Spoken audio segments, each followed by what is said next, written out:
Dear students, আজ আমি তোমাদের কষে দেখি 5.1 অঙ্কগুলো শুরু করছি। আজ আমি তোমাদের 2 থেকে 9 পর্যন্ত অঙ্কগুলো সমাধান করে দেখাবো। 2 নম্বর অঙ্কটা কি আছে? আমি আমার দাদার থেকে 4 বছরের ছোট। দাদার বয়স x বছর হলে আমার বয়স দাদার বয়সের মধ্য দিয়ে লেখার চেষ্টা করি। কি আছে? দাদার বয়স x বছর, তাহলে লিখব দাদার বয়স সমান সমান এক্স বছর। ঠিক আছে, দাদার বয়স হচ্ছে এক্স বছর। আর আমি আমার দাদার থেকে 4 বছরের ছোট, তাহলে আমার বয়স কত হবে? তাহলে লিখব আমার বয়স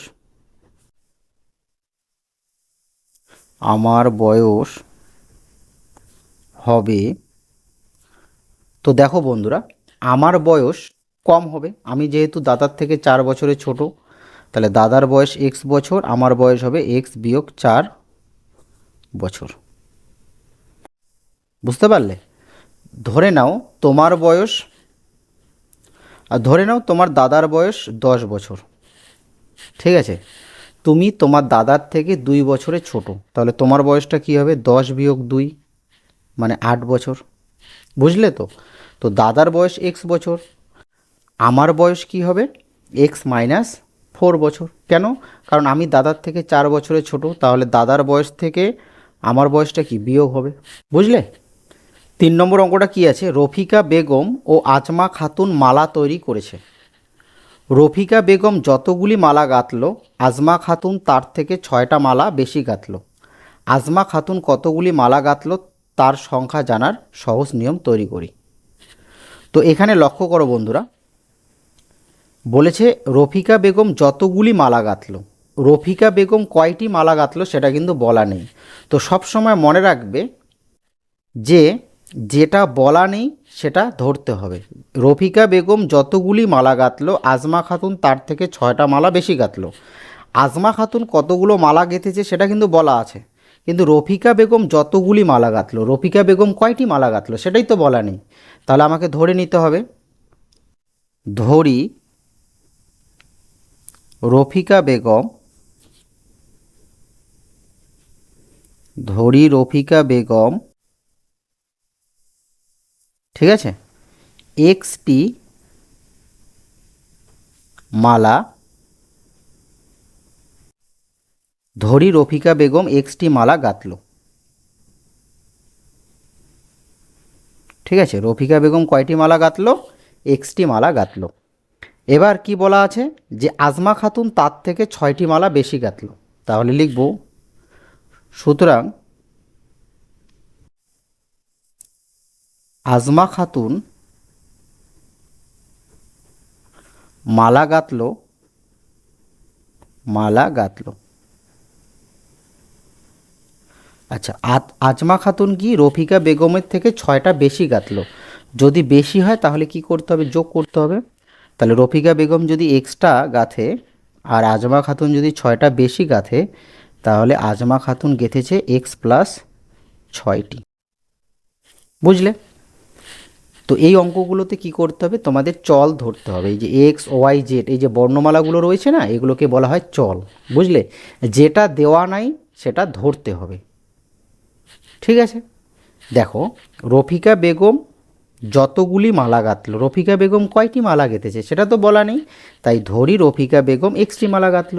আর বলা আছে যে আজমা খাতুন তার থেকে 6টা মালা বেশি গাঁথল, তার মানে কি আজমা খাতুন ওর থেকে যেহেতু 6টা মালা বেশি গেঁথেছে, তাহলে কি আজমা খাতুন মালা গাঁথল এক্স প্লাস 6টি।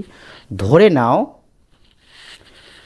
তুমি মালা গেঁথেছ 5টি, ঠিক আছে, আর তোমার ভাই তোমার থেকে 2টি মালা বেশি গেঁথেছে, তার মানে কি হবে? তোমার ভাই যেহেতু 2টি মালা বেশি গেঁথেছে তাই যোগ হবে, তাহলে তোমার ভাই গেঁথেছে 7টি। কিন্তু এখানে এক্স আর 6 তো যোগ করে কোনো সংখ্যা পাওয়া যাবে না, তাই এভাবেই রাখতে হবে। বুঝলে? 4 নম্বর অঙ্কটা কি আছে? আমাদের দোকানে অনেকগুলি মোম রঙের প্যাকেট আছে, প্রতি প্যাকেটে 12টি মোম রং আছে। এখানে লক্ষ্য করো, আমাদের দোকানে অনেকগুলি মোম রঙের প্যাকেট আছে, তাহলে আমাদের দোকানে কয়টি মোম রঙের প্যাকেট আছে সেটা কিন্তু বলা নেই, তাহলে সেটা আগে ধরতে হবে। তাহলে লিখব যে ধরি আমাদের দোকানে, ধরি আমাদের দোকানে এক্সটি মোম রঙের প্যাকেট আছে। মোম রঙের প্যাকেট আছে, প্যাকেট আছে। আমাদের দোকানে অনেকগুলি মোম রঙের প্যাকেট আছে। অনেকগুলি মানে কয়টি আছে, তো সেটা বলা নেই, তাই সেটা ধরতে হবে। বুঝতে পারলে? তাহলে আমি কি ধরলাম, যে আমাদের দোকানে এক্সটি মোম রঙের প্যাকেট আছে।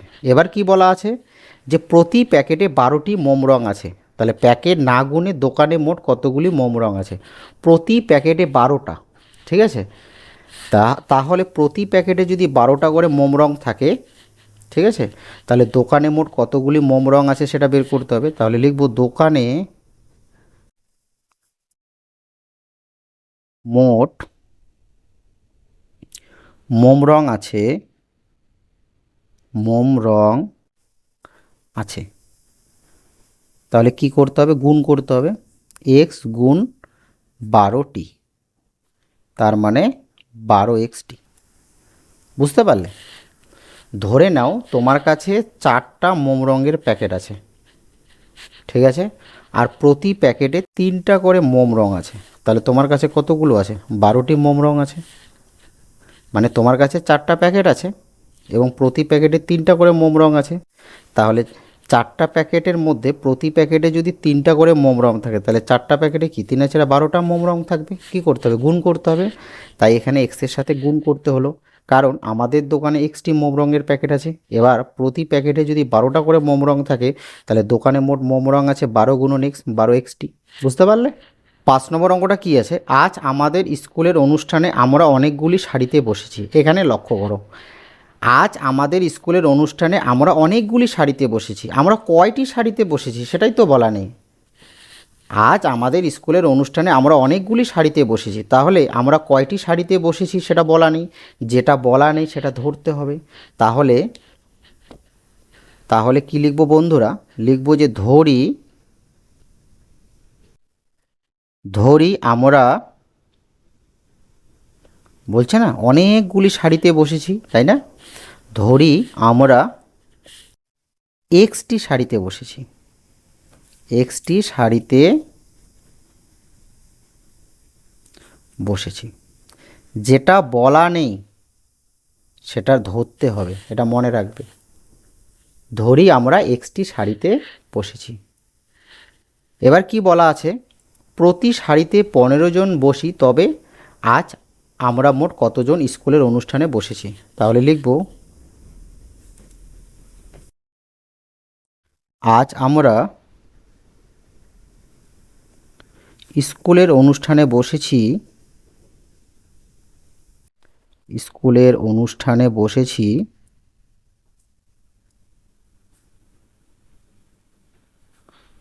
তো দেখো, আমরা যদি এক্সটি শাড়িতে বসি এবং প্রতি শাড়িতে যদি 15 জন করে বসি, তাহলে মোট কতজন বসেছি তার জন্য গুণ করতে হবে। তাহলে হবে 15x জন। বুঝলে? আজ আমরা স্কুলের অনুষ্ঠানে বসেছি 15x জন।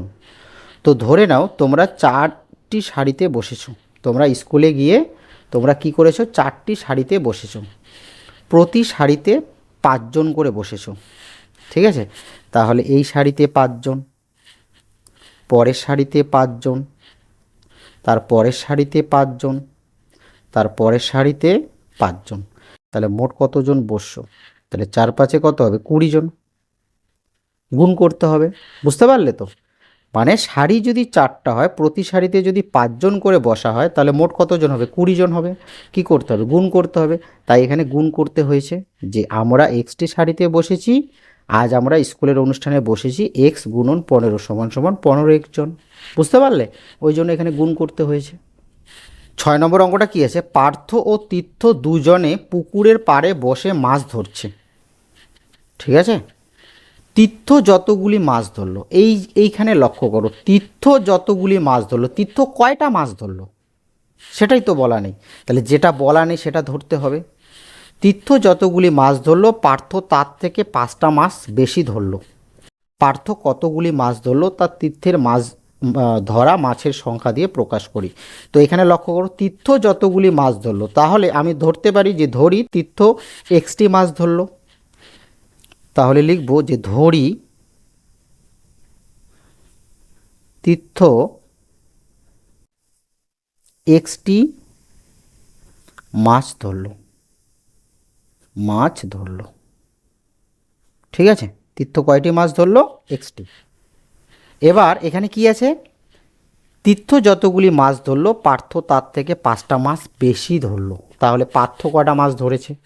তাহলে লিখব যে সুতরাং পার্থ মাছ ধরেছে, কি হবে, যেহেতু 5টা বেশি ধরেছে তাহলে এক্স প্লাস 5টি। বোঝা গেল? ধরে নাও যে তুমি 6টি মাছ ধরেছো, ঠিক আছে, আর তোমার থেকে তোমার বন্ধু 2টা মাছ বেশি ধরেছে, তাহলে কি হবে, তোমার বন্ধু ধরেছে 6 যোগ 2 8টা, কিন্তু এখানে তো সংখ্যা পাওয়া যাবে না, এক্সের সাথে 5 যোগ করলে কত হবে, কোনো সংখ্যা আসবে? কোনো সংখ্যা আসবে না, এরকম একটা চলরাশি আসবে, এটাকে বলা হয় চলরাশি, আর এক্স হচ্ছে চল। বুঝলে? তাহলে পার্থ মাছ ধরেছে এক্স প্লাস 5টি। যদি বলতো যে তীর্থ যতগুলি মাছ ধরেছে পার্থ তার থেকে 5টা মাছ কম ধরেছে, যদি কম বলতো তাহলে কম বললে কি করতে হতো, এক্স মাইনাস 5টি। ধরে নাও তুমি মাছ ধরেছো 6টি, তোমার বন্ধু তোমার থেকে 2টা কম ধরেছে, তাহলে বিয়োগ হবে 6 বিয়োগ 2, মানে তোমার বন্ধু ধরেছে 4টি। বুঝতে পারলে তো? 7 নম্বর অঙ্কটা কি আছে, মিতা ও মায়া কাগজের নৌকা তৈরি করেছে, মিতা মায়ার থেকে 2টি নৌকা কম তৈরি করলো। এখানে লক্ষ্য করো, মিতা মায়ার থেকে 2টি নৌকা কম তৈরি করলো, মিতা কয়টা নৌকা তৈরি করলো সেটা কিন্তু বলা আছে, যে মিতা 2টা কম তৈরি করেছে, কার থেকে? মায়ার থেকে। কিন্তু এখানে কি বলা আছে যে মায়া কয়টি নৌকা তৈরি করেছে? সেটা কিন্তু বলা নেই, এখানে বলা আছে মিতা মায়ার থেকে 2টি নৌকা কম তৈরি করলো, মায়া কয়টা নৌকা তৈরি করেছে সেটাই তো বলা নেই। তাহলে যেটা বলা নেই সেটা ধরতে হবে। ধরি মায়া এক্সটি নৌকা তৈরি করেছে, বুঝতে পারলে? ধরি মায়া এক্সটি নৌকা তৈরি করেছে।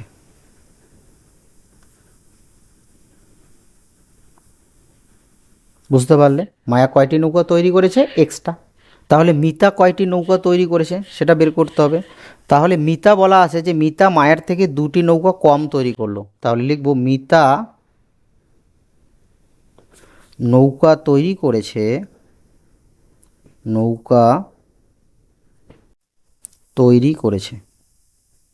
তো লক্ষ্য করো, মিতা নৌকা তৈরি করেছে, মিতা মায়ার থেকে দুটো নৌকা কম তৈরি করেছে, যেহেতু কম তৈরি করেছে তাহলে বিয়োগ হবে মায়া এক্সটা, আর মিতা যেহেতু 2টো কম তৈরি করেছে তাহলে হবে এক্স মাইনাস 2টি নৌকা মিতা তৈরি করেছে। ধরে নাও তুমি নৌকা তৈরি করেছো 10টি, ঠিক আছে, আর তোমার বন্ধু তোমার থেকে 3টা নৌকা কম তৈরি করেছে, তাহলে তোমার বন্ধু তৈরি করেছে 10 বিয়োগ 3টি, তাহলে এখানে 10-এর জায়গায় এক্স ধরা আছে, ধরে নাও যে 10টার জায়গায় এক্স ধরা আছে, তাহলে এক্স বিয়োগ 3টা তৈরি হবে, তোমার বন্ধু এক্স বিয়োগ 3টা তৈরি করবে। বুঝতে পারলে? যদি বলা থাকতো যে মিতা মায়ার থেকে 2টো নৌকা বেশি তৈরি করেছে, তাহলে মায়া তৈরি করেছে এক্সটা, মিতা যেহেতু 2টো বেশি তৈরি করেছে তার মানে মিতা তৈরি করেছে এক্স প্লাস 2টো। বুঝতে পারলে তো? যখন বেশি তৈরি করবে তখন যোগ হবে, কারণ তখন বাড়বে, আর যখন কম তৈরি করবে তখন বিয়োগ হবে, কারণ তখন কমবে। বুঝতে পারলে তো? 8 নম্বর অঙ্কটা কী আছে, বাবা অনেকগুলি মিষ্টির প্যাকেট আনলেন। এখানে লক্ষ্য করো, বাবা কয়টি মিষ্টির প্যাকেট এনেছেন সেটা কিন্তু বলা নেই, বাবা অনেকগুলি মিষ্টির প্যাকেট আনলেন, এখানে কিন্তু বলা নেই যে বাবা কয়টা মিষ্টির প্যাকেট এনেছে, বলা আছে? অবশ্যই বলা নেই, তাহলে এটা ধরতে হবে। যদি প্রতি প্যাকেটে 5টি সন্দেশ থাকে তবে বাবা কতগুলি মিষ্টি আনলেন। এখানে লক্ষ্য করো, এখানে অঙ্কটা একটু ভুল আছে, এখানে সন্দেশ হবে না, এখানে মিষ্টি হবে, কারণ বাবা অনেকগুলি মিষ্টির প্যাকেট আনলেন, যদি প্রতি প্যাকেটে 5টি মিষ্টি থাকে তবে বাবা কতগুলি মিষ্টি আনলেন, এখানে কিন্তু সন্দেশ হবে না, এখানে টাইপিং মিস্টেক আছে, তো এটা তোমরা মিষ্টি ভেবে নেবে। বুঝতে পারলে? যদি পরীক্ষায় তোমাদের সন্দেশ থাকে তাহলে তোমরা কি করবে, সন্দেশ হিসাবে লিখবে, ঠিক আছে? তো আমি তোমাদের এখানে মিষ্টি হিসাবে লিখছি, কেমন? তো বাবা অনেকগুলি মিষ্টির প্যাকেট আনলেন, তাহলে বাবা কয়টি মিষ্টির প্যাকেট আনলেন সেটা বলা নেই, তাহলে ধরে নেব, ধরি বাবা এক্সটি মিষ্টির প্যাকেট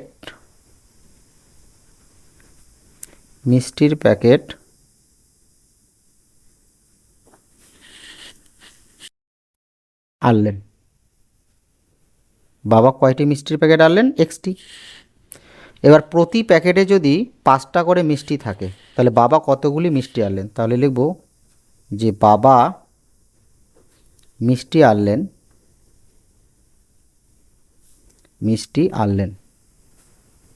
ঠিক আছে? এখানে সন্দেশ লিখব না, কারণ ওখানে টাইপিং মিস্টেক আছে। তো বাবা মিষ্টি আনলেন, কী হবে? এক্স গুণ 5 মানে 5xt। এবার তোমাদের মনে প্রশ্ন আসতে পারে গুণ কেন হলো? ধরে নাও তোমার বাবা 4টা মিষ্টির প্যাকেট এনেছে, প্রতি প্যাকেটে 10টা করে মিষ্টি আছে, তাহলে 4টা প্যাকেটে মোট কয়টা মিষ্টি হবে? 40টা। গুণ হবে কি না? অবশ্যই গুণ হবে। তো বাবা এক্সটি মিষ্টির প্যাকেট আনলেন, তাহলে বাবা মিষ্টি আনলেন, এবং প্রতি প্যাকেটে যদি 5টা করে মিষ্টি থাকে, তাহলে বাবা মিষ্টি আনলেন 5xt। বুঝতে পারলে তো? 9 নম্বর অঙ্কটা কী আছে? দিদা আজ নারকেলের সন্দেশ তৈরি করেছে। দিদা আমাকে যতগুলি সন্দেশ দিলেন, এখানেই লক্ষ্য করো, দিদা আমাকে যতগুলি সন্দেশ দিলেন, এখানে কিন্তু বলা নেই যে দিদা আমাকে কতগুলি সন্দেশ দিলেন। তো যেটা বলা নেই সেটা আগে ধরে নিতে হবে। তো আগে ধরে নিই যে ধরি দিদা আমাকে এক্সটি সন্দেশ দিলেন, ধরি দিদা আমাকে এক্সটি সন্দেশ দিলেন। বুঝলে? এবার কি বলা আছে যে আমার ভাইকে তার থেকে 2টি বেশি দিলেন। তাহলে আমাকে যদি এক্সট্রা সন্দেশ দেয়, তাহলে ভাইকে কয়টা দিয়েছে? তাহলে লিখব ভাইকে সন্দেশ দিয়েছে কি? ভাইকে আমার থেকে 2টো বেশি দিয়েছে, তাই না? তাহলে x প্লাস 2টি। কি বুঝতে পারলে? ধরে নাও তোমাকে সন্দেশ দিয়েছে 3টা, আর তোমার ভাইকে যদি যদি 2টো বেশি দেয়, তাহলে 3 যোগ 2 মানে তোমার ভাইকে দিয়েছে 5টা, যোগ হবে। তো সেরকমই ধরি দিদা আমাকে এক্সট্রা সন্দেশ দিলেন, তাহলে ভাইকে সন্দেশ দিয়েছে x প্লাস 2টি। বুঝতে পারলে তো? এখানে 2 যোগ হবে। এবার কি আছে? আমার বোনকে আমার থেকে 3টা সন্দেশ কম দিলেন, তাহলে লিখব বোনকে সন্দেশ দিয়েছে। বোনকে কি দিয়েছে? আমার থেকে 3টা সন্দেশ কম দিলেন। তাহলে আমাকে সন্দেশ দিয়েছে এক্সট্রা, তাহলে আমার থেকে যেহেতু 3টা কম দিয়েছে, তাহলে হবে বোনকে দিয়েছে এক্স বিয়োগ 3টি। বুঝতে পারলে তো? ভাই ও বোনকে কতগুলি করে সন্দেশ দিলেন? তাহলে ভাইকে দিয়েছে x+2টি, আর বোনকে দিয়েছে x-3টি। বুঝতে পারলে? এই হলো তোমাদের 67 পেজের 1 থেকে 9 পর্যন্ত অঙ্কগুলো। যদি আমার ক্লাসটি তোমাদের ভালো লাগে, তোমরা অবশ্যই চ্যানেলটি সাবস্ক্রাইব করে রাখবে এবং ভিডিওটি কিন্তু অবশ্যই লাইক করবে।